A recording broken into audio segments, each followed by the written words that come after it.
దేవునికి స్తోత్రం. హల్లెలూయా, హల్లెలూయా, హల్లెలూయా, హల్లెలూయా. యాయూరును మనం చూస్తున్నట్లయితే యాయూరు ప్రార్థిస్తున్నాడు, నా కుమార్తె ఇప్పుడే చనిపోయింది, అయినను మీరు వచ్చినట్లయితే నా బిడ్డ కొరకు ప్రార్థించినట్లయితే నా కుమార్తె బ్రతుకుతుందని యేసయ్యకి మొరపెట్టాడండి. యేసయ్య అతని యొక్క విశ్వాసమును చూసి యాయూరుతో కలిసి అతని ఇంటికి ప్రయాణమయ్యాడండి. అయితే ఆయన వెళుతుండగా మార్గ మధ్యలో ఒక స్త్రీ 12 సంవత్సరముల నుండి ఋతుస్రావ వ్యాధితో బాధపడుతుందండి. ఈ స్త్రీ మరి ఎన్నో రకాలైనటువంటి వైద్యాలు చేయించుకుంది, ఎన్నో రకాలైనటువంటి మెడిసిన్ వాడింది. చూడండి, బైబిల్ గ్రంథంలో మార్కు సువార్త 5వ అధ్యాయము 25వ వచనం నుంచి చదువుకుందాం.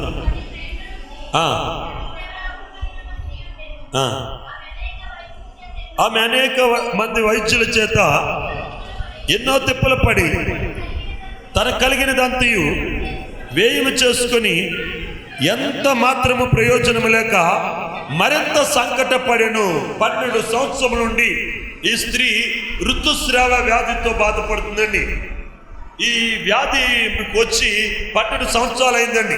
12 సంవత్సరాల నుండి ఈ వ్యాధి తగ్గట్లేదు. ఎంతో మంది వైద్యుల దగ్గరికి వెళ్ళిందండి, ఎన్నో రకాలైనటువంటి మెడిసిన్ వాడింది, ఎంతగానో ట్రీట్మెంట్ జరిగింది. తన దగ్గర ఉన్నదంతా కూడా మరి ఆమె వ్యయపరుచుకుంది. ఖర్చు చేసినప్పటికీ, ట్రీట్మెంట్ చేయించుకున్నప్పటికీ కూడా ఆమెకి ఏమి రాలేదండి, స్వస్థత రాలేదు. దేవునికి స్తోత్రం, హల్లెలూయా. ఈమె 12 సంవత్సరముల నుండి ఇదే రకంగా బాధపడుతూ డబ్బంతా వ్యయపరుచుకొని ఇంకా మనేదెట్టేసుకుందని మరింత సంకటపడ్డది, ఇంకా కృంగిపోయింది, వేదన పడిపోతుంది. అయితే యేసు ప్రభుని గూర్చి ఆమె విన్నదండి, వినామనుకుంది. అటువంటి మహోన్నతమైనటువంటి వ్యక్తి యొక్క వస్త్రములు నేను ముట్టుకుంటే నేను బాగుపడతాను అనుకుంది. అయితే ఈమెను ఎవరు తీసుకెళ్తారండి అక్కడికి? ఒకవేళ వెళ్ళినా ఆయన వస్త్రాలు ముడతానంటే ఎవరు ముట్టనిస్తారు? లేదు. ఆయన సమీపిస్తానంటే ఎవరు ఆయన సమీపించనిస్తారు? ఇలాంటి ఎన్నో ఆలోచనలు ఆమె జీవితంలో ఉన్నాయండి. అయితే ఆమె అనుకుంది, మట్ట ఈ యేసును ఏదో ఒక రీతిగా కలవాలి, ఆయన వస్త్రాలు ముట్టుకోవాలి, నేను బాగుపడతాను అనుకుంది. అయితే ఆయన ఆ ఊర్లోనే యాయూరు అనేటువంటి ఒక మనిషిని ఇంటికి వస్తున్నాడనే విషయము ఆమె గ్రహించిందని తెలుసుకొని ఆయన ఏ మార్గము గుండా అయితే వస్తాడో ఆ మార్గములు నిలిచి యేసే రాగానే, యేసే ఆ మార్గంలో వచ్చినప్పుడు, ఆ మార్గంలో యేసే వెళుతున్నప్పుడు ఆమె వెనక నుండి వెళ్ళి ఆయన వస్త్రపు చెంగు ముట్టింది. దేవునికి స్తోత్రం, హల్లెలూయా, హల్లెలూయా. మీరు అడగొచ్చు, వస్త్రపు చెంగులు ముడితే బాగుపడతారని. విశ్వాసం ఉన్నప్పుడు ఆయన వస్త్రపు చెంగు కాదండి, ఆయన నోటి నుండి వచ్చేటువంటి ఆ తుప్పర పడితే మనం బాగుపడిపోతాం. దేవునికి స్తోత్రం, హల్లెలూయా, హల్లెలూయా. బైబిల్ గ్రంథంలో మనం చూసినట్లయితే అపోస్తలుల కాలంలో పేతురు, యోహాను, యాకోబులు ఏ ప్రాంతాలకైతే సువార్త ప్రకటిస్తానికి వెళ్తున్నారు, ఆ ప్రాంతంలో ఉన్న ప్రజలటండి, ఆ యొక్క వారు వెళ్ళే మార్గములు, ఆ వీధులు కట్టండి, ఇరుప్రక్కల రోగుల నుంచి వారటండి. ఎక్కడండి? విరుప్రక్కల రోగుల నుంచి వారిని రోగులు ఉంచబడ్డప్పుడు వారు వాళ్ళ దగ్గరికి వెళ్ళి చేతుల నుంచి ప్రార్థన చేసేవారు కదటండి. వారి గురించి ఏ మాట మాట్లాడేవారు కదటండి. ఆ విరుప్రక్కల రోగులటండి విశ్వాసంతో ఉండేవారట. వారి విశ్వాసం బట్టి వీరి నీడటండి ఏ ప్రక్కకు పడితే ఆ నీడ పడ్డ వారందరూ కూడా ఏమైపోయేవారటండి, స్వస్థపడేవారు. దేవునికి స్తోత్రం. పేతురు నీడ పడగా రోగులకు స్వస్థత కలిగేను అని మనం చదువుకున్నామండి. వారి నీడ పడితే వారికి ఏమొచ్చేసిందటండి, విడుదల వచ్చేసింది, స్వస్థ వచ్చేసింది. కారణం ఏమిటంటే వారు నిత్యము యేసు నామాన్ని వారు జపిస్తున్నారు కనుక వారి అరికాలు మొదలుకొని నడినెత్తి వరకు కూడా ఆయన చేత శుద్ధీకరింపబడి పరిశుద్ధముగా మార్చబడ్డారు కనుక ఆయన విశ్వసించి వారందరూ కూడా వీరు నీడ పడ్డప్పుడు వారికి ఏమొస్తుందండి, స్వస్థత వచ్చేది.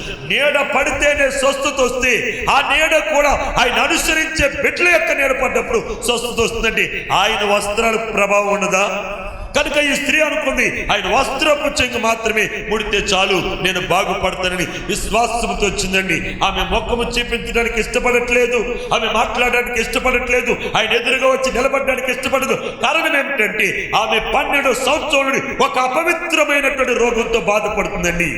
ఆమెకున్న రోగం మంచి రోగం కాదండి, చెప్పుకునే రోగం కాదు. ఆ రోగం చెప్తే ఎవరు వచ్చి ఆమెను ముట్టుకోరండి, ఆమెను ముట్టుకునేవారు కూడా అటువంటి రోగంతో ఆమె బాధపడుతుంది. బాధపడుతుందండి. బైబిల్ గ్రంథంలో మనం చూసినట్లయితే మోషే ఇశ్రాయేలు ప్రజలకు తెలియజేసిన మాట ఏంటంటే, స్త్రీ కడగా ఉండి 7 దినములు ఆమెను ఎవరు ముట్టుకోకూడదు, ఆమె ఎవరిని ముట్టకూడదు. ఒకవేళ ఎవరైనా ఆమెను ముట్టినట్లయితే, లేక ఆమె త్రాకిన వస్తువులు ఎవరైనా త్రాకినట్లయితే, వారు ఉదయం నుండి సాయంత్రం వరకు వెలుపలగా ఉండి సాయంత్రం వారు శుద్ధి చేసుకుని మందిరములోనికి వెళ్ళి వారు దేవునికి ఎదుట, అనగా యాజకుని ఎదుట తాము పవిత్రపరుచుకుంటేనే గాని వారు ఇంకొకరితో మాట్లాడటానికి కానీ ఇంకొకరు ముట్టడానికి కానీ వారికి వీల్లేదండి. అటువంటి స్థితి అండి. ఒకవేళ స్త్రీకి 7 రోజులు కడగా ఉండవలసిన దినములు 7 రోజులు కాక ఇంకా అది అలాగే జరుగుతూ ఉంటే, అది జరిగిన నాళ్ళు కూడా ఆమె కడగానే ఉండాలని మోషే ధర్మశాస్త్రము తెలియజేస్తుంది. అయితే ఆ స్త్రీని ఎవరు ముట్టుకోకూడదు, ఆ స్త్రీ ఎవరిని ముట్టకూడదు. ఇటువంటి పరిస్థితులు ఆమె 12 సంవత్సరాల నుండి బాధపడుతుంది. అటువంటి ఒక అపవిత్రమైన రోగం కలిగిన ఒక స్త్రీ పవిత్రుడైన యేసయ్య దగ్గరికి వచ్చి ఆయన వస్త్రపు చెంగు ముట్టిందండి. వస్త్రపు చెంగు ముట్టినప్పుడు ఆమెలోకి ఏం వెళ్ళిపోయిందండి? ప్రభావం వెళ్ళిపోయింది. ఆయనలో ప్రవరంలోకి వెళ్ళిపోయిందండి. ఆ ప్రభావం ఎప్పుడైతే ఆమెలోకి వెళ్ళిందో ఆమెకు అర్థమైంది, నాలో ఒక శక్తి ఏదో వచ్చేసింది, కడుపులో ఒక మార్పు జరుగుతుంది. స్త్రీలు ఇక్కడ ఉన్న చాలా మంది ఆపరేషన్లు చేయించుకుని వారు ఉంటారు. దేవునికి స్తోత్రం, హల్లెలూయా. డాక్టరు మత్తిస్తాడు, మత్తిచ్చి ఆ శరీరం కోసి లోపల ఉన్నటువంటి ఆ అవయవాల్ని ఆయన సరి చేస్తూ లేకపోతే పాడైపోయి తీసేస్తూ ఉంటే వాళ్ళకి చెప్తుంటే ఉండదు, కానీ డాక్టర్ లోపల చేయట్టు ఏదో చేసేస్తున్నాడు మనం అనేటువంటి తెలుస్తుంది. ఆ స్పర్శ లేకుండా ఉండరండి, స్పర్శ ఉంటుంది కానీ ఏమి మాట్లాడలేరు, ఎందుకంటే వారికి మత్తిస్తారు కాబట్టి. ఆపరేషన్ చేయించుకున్న వాళ్ళకి బాగా తెలుస్తుంది. దేవునికి స్తోత్రం, హల్లెలూయా. నాకు ఎప్పుడు ఆపరేషన్ జరగలేదు కనుక నేను దాన్ని అంత క్లియర్గా ఎక్స్ప్లెయిన్ చేయలేను, కానీ ఇక్కడ మీకు చాలా మందికి ఆపరేషన్ చేయించుకున్న వారు ఉంటారు, వారికి అర్థం అవుతుందండి. అలాగే యేసుక్రీస్తు ప్రభువు వారు శరీరాన్ని కొయ్యిపోయి ఉండొచ్చు, ఆపరేషన్ చేయకపోయి ఉండొచ్చు, కానీ శరీరంలో ఉన్నటువంటి తెగులు మట్టుగా తీసేస్తున్నాడు. మనకు లోపల ఉన్న తెగులు తీయబడటం ఖచ్చితంగా మనకు తెలుస్తుంది. ఆ స్త్రీకి తెలుస్తుంది, నాలోకి ప్రభావం వచ్చేసింది, నాలో ఉన్నటువంటి వ్యాధి పోతుంది, నాకు స్వస్థత వచ్చింది అని ఆమె గ్రహించిందండి. గ్రహించిన ఆమె హృదయంలో సంతోషం అండి, హృదయంలో ఆనందం చెందుతుంది. ఈ సమయంలో యేసయ్య అన్నాడు, ఎవరో నా వస్త్రపు చెంగు ముట్టారు, నాలో నుండి ప్రభావం వెళ్ళిపోయింది. ఎవరో నా వస్త్రపు చెంగు ముట్టారు, నాలో నుండి ప్రభావం వెళ్ళిపోయింది. యేసయ్య చెప్తున్నాడు, ప్రభావం పొందిన ఆమెకి తెలుసు, ప్రభావాన్ని పంపిన ఆయనకి తెలుసు. దేనికి స్తోత్రం. మధ్యలో మనకి తెలియదండి. ఇక్కడున్న మీలో ఎవరికైనా స్వస్థత వచ్చిందని మీకు ఖచ్చితంగా తెలుస్తుంది. మిమ్మల్ని స్వస్థపరిచిన యేసయ్య కూడా మీకు స్వస్థత వచ్చిందనే విషయం తెలుస్తుంది. మీరు చెప్తేనే మాకు తెలుస్తుంది, లేకపోతే మాకు తెలుస్తుంది అంటారా? ఏమండి, మీ శరీరంలో జరిగేటువంటి ఆ మార్పు, స్వస్థత, ఆ విడుదల మీరు చెప్తేనే తెలుస్తుంది, కానీ మీరు చెప్పకపోయినా యేసయ్యకి తెలుసు. కారణం ఏమిటంటే ఆయన మీ జీవితంలో కార్యం జరిగించాడు కాబట్టి. ఈ స్త్రీలో అద్భుతం జరిగింది. ఆ అద్భుతం జరిగిందన్న విషయం యేసయ్యకి తెలుసు, ఆ స్త్రీకి తెలుసు. యేసయ్య ఇలా చెప్తుంటే ఆ ప్రక్కన ఉన్న 4 అన్నాడు, ప్రభు ఏంటి ఇలా మాట్లాడుతున్నాడు, యేసయ్య ఏంటి ఇలా మాట్లాడుతున్నాడు, నేను కూడా ఇప్పుడు ముట్టుకున్నాను కదా, నేను కూడా ఆయన ప్రక్కనే నిల్చున్నాను కదా, ఆయన వస్త్రాలు నాకు కూడా తగులుతున్నాయి కదా, ఎవరో నన్ను ముట్టారు, నాలో నుండి ప్రభావం వెళ్ళిపోయింది అన్నారేంటి అని ఆశ్చర్యంగా చూశారండి. కానీ యేసు మరలా మాట్లాడాడండి. మొదట ఒకసారి మాట్లాడాడు, రెండవసారి మాట్లాడాడు, మూడవసారి కూడా ఆయన చెప్పినప్పుడు ఆ స్త్రీ ఏంటండి ఇక తన్ను తాను ఏం చేసుకోలేకపోయిందండి, దాచుకోలేకపోయింది. తన జీవితంలో జరిగిన అద్భుతం చెప్పకుండా ఉండలేకపోయింది. ఆమె ఎదురుగా వచ్చేసిందండి. యేసయ్య ఎదురుగా వచ్చేసి, అయ్యా నాకు కలిగిన రోగం ఇది, 12 సంవత్సరాల నుండి ఈ రోగంతో నేను బాధపడుతున్నాను, ఈ రోగంతో నేను కృంగిపోయి ఉన్నాను, అయితే నీ వస్త్రపు చెంగు ముడితే నేను స్వస్థత పొందుతానని ఇక్కడికి వచ్చాను. అనుకున్న ప్రకారంగానే నీ వస్త్రపు చెంగు ముట్టాను, నీలో నుండి ప్రభావం నాలోకి వచ్చిందయ్యా, నాలోకి వచ్చింది. ఇంకెవరిలోకైనా ప్రభావం వెళ్ళుంటే వారు కూడా వెలుపులోకి వచ్చి ఉండేవారు, కానీ ఇంకెవరిలోకి ప్రభావం వెళ్ళలేదు. ప్రభావం ఆ స్త్రీలోకి మాత్రమే వెళ్ళింది. కారణం ఏమిటంటే అక్కడ ఉన్న ప్రజలలో ఆ స్త్రీకి మాత్రమే విశ్వాసం ఉంది. దేవునికి స్తోత్రం, హల్లెలూయా. 2 చేతుల పైకి గట్టిగా దేవునికి స్తోత్రం. ఆ స్త్రీకి మాత్రమే విశ్వాసం ఉందండి. అనేక మంది యేసయ్యతో వస్తున్నారు, కానీ వారికి ఏమనిపిస్తుందండి, ఆ చనిపోయినటువంటి ఆ బిడ్డ కోసం యాయూరు వచ్చి అడిగాడు, ఆ బిడ్డను యేసయ్య బ్రతికిస్తాడో లేదో చూద్దామని వెళ్ళారు, కానీ యేసే మన జీవితంలో కూడా కార్యం జరిగించగలడు. ఆయన మన విశ్వాసం ఉంటే మన జీవితంలో కూడా కార్యం జరుగుతున్న విశ్వాసం వారిలో లేదండి. కనుక వారు యేసుతో ఉన్నారు కానీ యేసు ద్వారా వారి జీవితాల్లోకి ఆశీర్వాదం రాలేదు. దైవ సన్నిధిలో నీవు యేసుతో ఉండొచ్చు, యేసుతో నువ్వు గడపవచ్చు, వాక్యాన్ని నువ్వు చదవచ్చు, వాక్యాన్ని నువ్వు ప్రకటించవచ్చు. అయినా నీ జీవితంలో అద్భుతం జరగట్లేదంటే కారణము నీకు యేసయ్యందు విశ్వాసము లేదు. విశ్వాసం లేదు. నీకు విశ్వాసం ఉంటే ఖచ్చితంగా యేసే కార్యం జరిగిస్తాడు. అనేక మంది ప్రజలు యేసు మీద పడుతున్నప్పటికీ కూడా ఆ స్త్రీలోనికి ఏం వెళ్ళిందండి? ప్రభావం వెళ్ళింది. ఆ స్త్రీకి మాత్రమే స్వస్థత వచ్చింది. స్వస్థత వచ్చిన ఆ స్త్రీ యేసయ్య ఎదుటికి వచ్చి అంటుంది, యేసయ్య నీవు చెప్పినటువంటి ఆ కార్యము నా జీవితంలో జరిగింది. నేను 12 సంవత్సరాల నుండి నేను ఈ రోగంతో బాధపడుతున్నాను. ఈ రోగం రాకమునుపు నేను ఎంత మంచిగా ఉండేవాడిని, ఎంత ఉత్సాహంగా ఉండేదాన్ని, ఎంత చక్కగా ఉండేవాడిని, ఎంత శక్తివంతురాలుగా ఉండేదాన్ని. ఈ రోగం వచ్చిన తర్వాత రోజు రోజుకి నేను కృంగిపోతూ మరణానికి దగ్గరైపోతున్నాను. అయితే మరణానికి దగ్గరైన నన్ను నీవు జీవాన్ని ప్రసాదించు. నీలో నుండి ప్రభావం నాలోకి వచ్చింది. అది నాకు తెలిసింది. ఎందుకంటే నా లోపల ఉన్నటువంటి తెగులు తీసివేయబడింది. నా లోపల ఉన్న వ్యాధి తీసివేయబడింది. నాకు స్వస్థత వచ్చింది, నాకు విడుదల వచ్చింది. నేను గొప్ప శక్తిని పొందాను ప్రభుని ఎలుగెత్తి చెప్తున్నప్పుడు యేసయ్య ఆమెను చూసి అంటాడు, అమ్మా నీ విశ్వాసము నిన్ను స్వస్థపరిచింది. నమ్ముచున్న వారు గట్టిగా తప్పని కూడా దేవుని స్తుతిద్దాం. హల్లెలూయా, హల్లెలూయా. యేసయ్య చెప్పిన మాట, నేను నిన్ను స్వస్థపరిచాను, నేను నిన్ను బాగు చేస్తున్నాను లేదు కానీ నీ విశ్వాసము నిన్ను స్వస్థపరిచింది. విశ్వాసం లేకుండా యేసయ్య దగ్గర నుండి పూసుకు పొలకు కూడా మనం పట్టుకెళ్ళలేము. యేసయ్య దగ్గర నుండి ఏదైనా పట్టుకెళ్ళాలంటే మనకు కావాల్సింది ఏంటి? విశ్వాసము. విశ్వాసము లేకుండా ఒక వ్యక్తి దేవునికి ఇష్టడై ఉండుట అసాధ్యము. ఒక వ్యక్తి దేవునికి ఎప్పుడు ఇష్టడవుతాడో తెలుసండి? విశ్వాసం ఉన్నప్పుడే. మరి ఒక వ్యక్తిలోనికి విశ్వాసం ఎప్పుడు వస్తుందంటే వాక్యము వినుట ద్వారా విశ్వాసము కలుగుతుంది. దేవునికి స్తోత్రం, హల్లెలూయా. మీరు అడగొచ్చు, వాక్యం వింటున్నాం, ఎందుకు మాకు విశ్వాసం కలగట్లేదు, ఎందుకు మా జీవితంలో కార్యం జరగట్లేదు అని మీరు అనొచ్చు. మీరు చాలా రోజుల నుంచి వాక్యం వింటున్నానండి, నా కొడుకు నా మాట వింటలేదు, నా కూతురు నా మాట వింటలేదు, మా ఆర్థిక ఇబ్బందులు బాగోలేదు, మా కుటుంబంలో సమస్యలు ఉన్నాయి అని చాలా మంది అంటుంటారు. నువ్వు చాలా రోజుల నుంచి వాక్యం వింటున్నావు, విన్నా సరే నీ జీవితంలో కార్యం జరగట్లేదు అనగా నీలోకి విశ్వాసములేకి ఆ కార్యం జరగట్లేదు. ఎందుకు వాక్యం విన్నా మన జీవితంలో విశ్వాసం ఉండట్లేదు, ఎందుకు వాక్యం విన్నా విశ్వాసంలో మనం నిలబడట్లేదు అని మనల్ని మనం ప్రశ్నించుకున్నట్లయితే దానికి చక్కటి జవాబు దొరుకుతుంది. ఆ జవాబు ఏంటంటే, నువ్వు వింటున్నావు కానీ నీలో వాక్యం నిలిచి ఉండట్లేదు. అర్థమవుతున్నా? వాక్యం నువ్వు వింటున్నావు కానీ వాక్యం నీలో ఉండట్లేదండి, నిలిచి ఉండట్లేదు. మనము మాట వినని ఒక బిడ్డకు మనం మంచి మాటలు చెప్తూ ఉంటాం.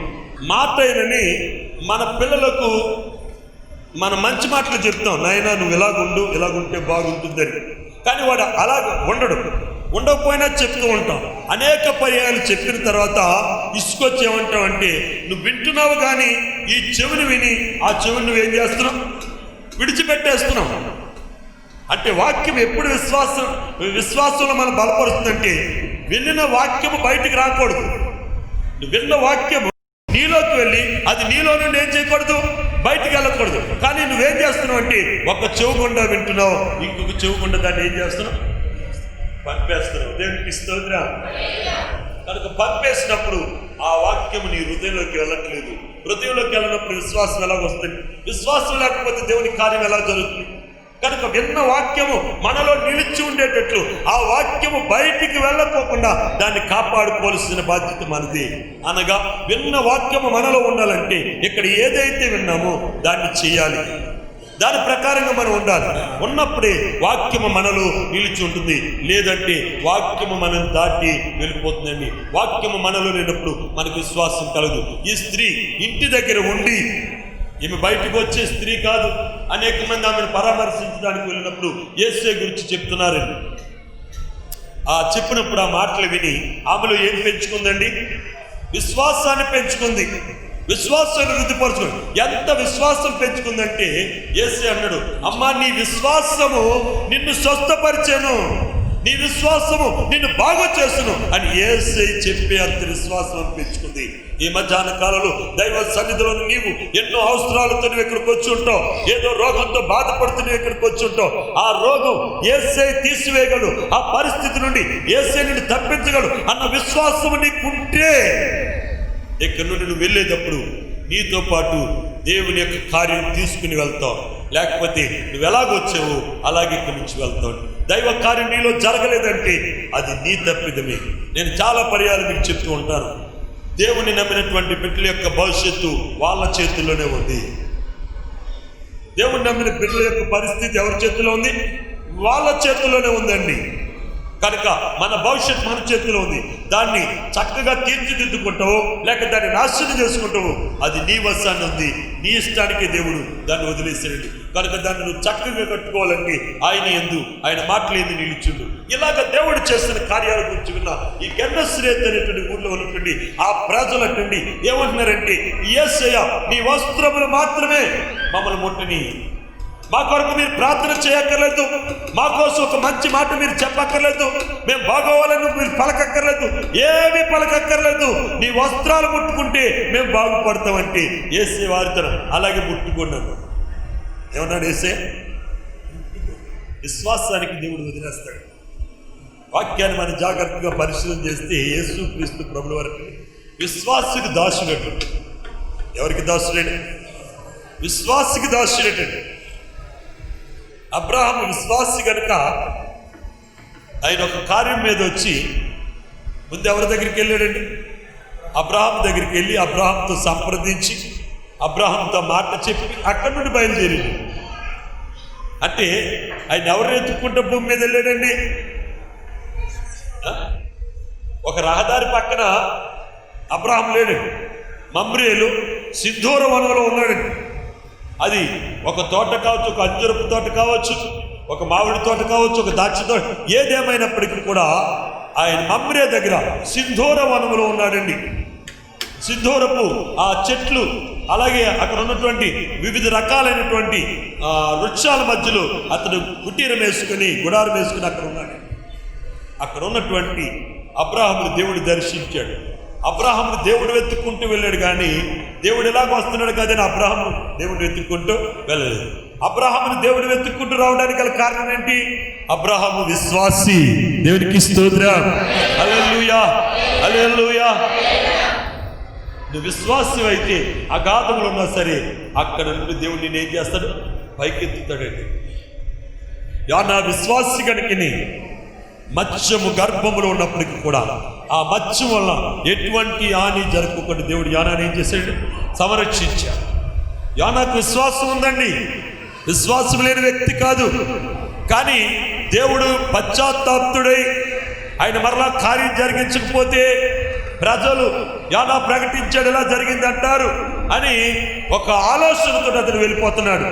అంతేగాని దేవుని యందు అతనికి విశ్వాసం లేక కాదండి. విశ్వాసం ఉన్నది కనుకనే ఈ ప్రళయం తగ్గాలంటే, ఈ సముద్రపు పొంగు ఆగాలంటే మీరు చేయవలసింది ఏంటంటే నన్ను తీసుకుని ఆ సముద్రంలో పారేయండి.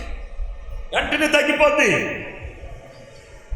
నా అపరాధమే మీ మీదకి వచ్చింది, నా అపరాధమే శాపంగా మారి ఈ ఓడలో ఉన్నటువంటి వారందరినీ కూడా ఇబ్బంది పెడుతుంది. కనుక నన్ను తీసి ఆ సముద్రంలో పడేది. తప్పు చేశాడు కదండి.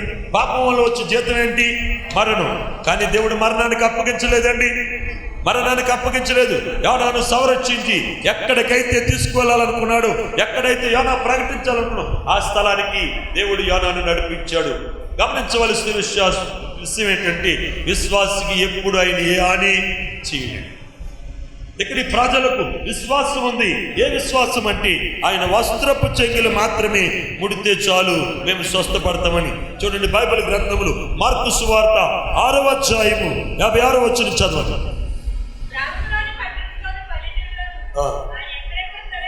ఆయన ఎక్కడెక్కడ ప్రవేశించును అక్కడ జనులు రోగులను సంత వీధులలో ఉంచి వారిని ఆయన వస్త్రపు చెంగు మాత్రము ముట్టనిమ్మని ఆయనను వేడుకొని దేవునికి స్తోత్రం.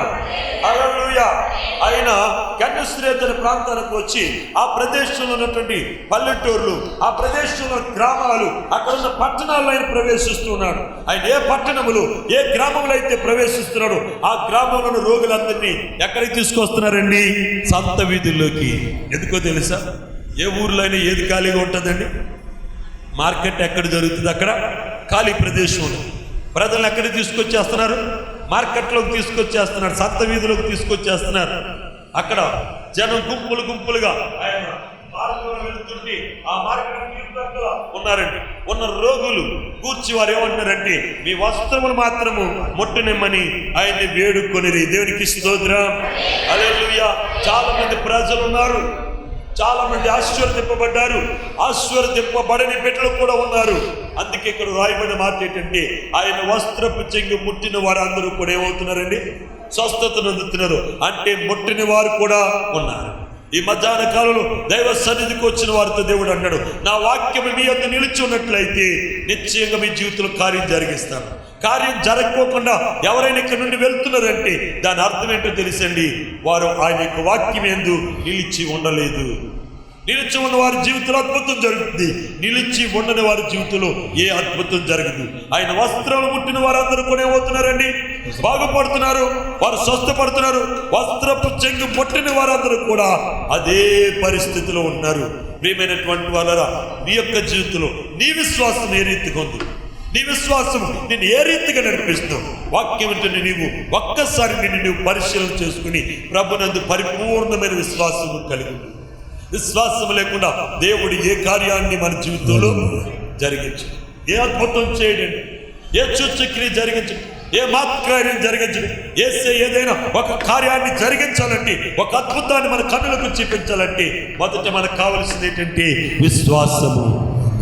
ఈ మధ్యాహ్న కాలంలో వాక్యం వింటున్న నిన్ను పరిశీలన చేసుకో. యేసయ్య నా జీవితంలో కార్యం జరిగించి విశ్వాసం నాకుందా? నేను అడిగింది, నేను పొందే విశ్వాసం నేను కలిగి ఉన్నానా? లేకపోతే యేసయ్యని అడుగు, ప్రభా నాకు విశ్వాసం ఇమ్మని అడుగు. ఈ విశ్వాన్నంతటిని సృష్టించిన దేవుడు నీ జీవితంలో విశ్వాసాన్ని కూడా దయచేస్తాడండి, ఇవ్వగలడు. నాలో ఉన్న నమ్మకం అపనమ్మకం కలుపుకుని సహాయం చేయమన్నప్పుడు దేవుడు అతనికి నమ్మకాన్ని పుట్టించాడు. నీ విశ్వాసము అవిశ్వాసంగా మారకోకుండా ఉన్నట్లు సహాయం చేయమని దేవుడిని అడుగు. మనం లోకంలో ఉన్నాం కనుక జారిపోవటం సహజమే, లోకంలో ఉన్నాం కనుక అపనమ్మకం సహజమే, లోకంలో ఉన్నాం కనుక అవిశ్వాసం సాధ్యమే. అయితే దేవుణ్ణి మనం అడగాలి, మన నమ్మకము అపనమ్మకం కాకూడదు, మన విశ్వాసము అవిశ్వాసం కాకూడదని ఆ కృపగల దేవుడిని అడిగితే నా దేవుడు నీకు ఖచ్చితంగా విశ్వాసాన్ని దయచేస్తాడు. దయచేసి అందరూ కూడా మోకరించి మీ రెండు చేతులు ఆకాశం తట్టు చాచి, ప్రభువా నాకు విశ్వాసం ఇమ్మని అడుగు. ఎన్నో దినాల నుండి, ఎన్నో నెలల నుండి నేను కనిపెడుతున్నాను ప్రభా, నా జీవితంలో ఈ ఆశ్చర్యకరమైన కార్యం కొరకు నేను ఎదురు చూస్తున్నాను, ఈ అద్భుతం కొరకు నేను ఎదురు చూస్తున్నాను. అది నీ జాబ్ కావచ్చు, నీ చదువు కావచ్చు, నీ రోగం కావచ్చు, సమస్యలు కావచ్చు, నీ జీవితంలో అన్ని కావచ్చు, ఏమైనప్పటికీ నా దేవుడి విశ్వాసము ద్వారా నీ జీవితంలో ఆశ్చర్యకరమైనటువంటి కార్యం జరిగించడానికి ఆయన సిద్ధంగా ఉన్నాడు. నోరు తెరిచి అడుగు, ప్రభా నాకు విశ్వాసమే, ప్రభా ప్రభా నాకు విశ్వాసమే, ప్రభా నాలో ఉన్నటువంటి ఈ విశ్వాసం అవిశ్వాసంగా మార్చబడుకున్నట్లుగా నాయన మీరు సహాయం చేయమని ప్రతి ఒక్కరు నా దేవుడిని అడగండి. చిన్నపిల్లలు, యవనస్తులు, వృద్ధులు, ప్రతి ఒక్కరు యేసయ్యను అడగండి, యేసయ్యను అడగండి, నోరు తెరిచి అడగండి. ప్రభువా నాకు సహాయం ఇచ్చేయి, నీ కనికరం నాకు కావాలి, నీ కనికరం నాకు దయచేయి ప్రభువా. నాలో విశ్వాసాన్ని మీరు నూతనంగా పుట్టించండి. నోరు తెరిచి సర్వశక్తులను దేవుని అడగండి. ప్రియ సహోదరి సహోదరుడా,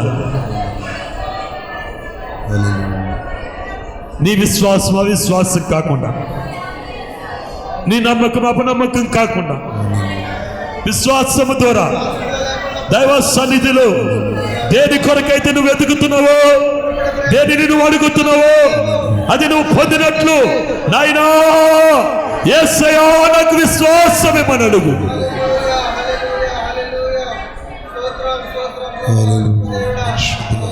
పరిశుద్ధుడు అయిన తండ్రి, కృపగల దేవా, ఎందరైతే నీ సన్నిధానములు నోరు తెరిచి అడుగుతున్నారు.